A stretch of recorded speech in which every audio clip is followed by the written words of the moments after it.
আচ্ছা দাদা, বলছি ওয়াইড অ্যাপারচারে মাল্টিপল সাবজেক্টকে ফোকাসে কিভাবে রাখা?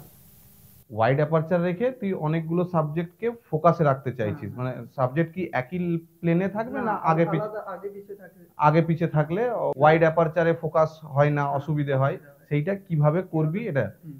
ঠিক আছে। তো আমাদের কাছে আছে R6 Mark II। এই R6 Mark II থাকলে এই ছবিটাও তোলা সম্ভব।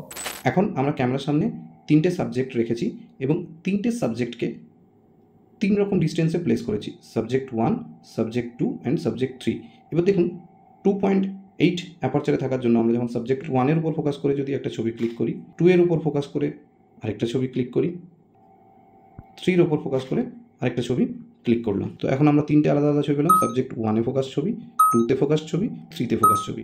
তো এটা হলো আমাদের নর্মালি আমরা যখন লো অ্যাপারচারে ছবি তুলি সেই পরিস্থিতিতে আমাদের ছবি এরম আসে।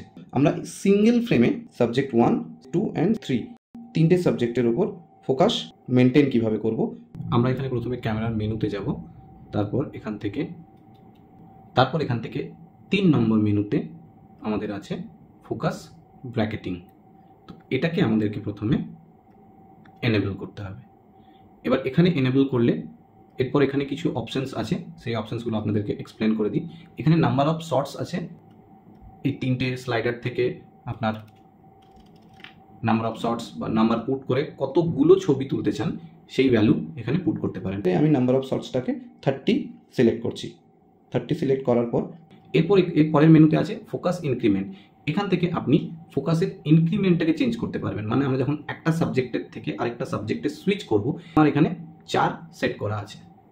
তারপর exposure smoothing enable, depth composite enable and crop depth composite enable.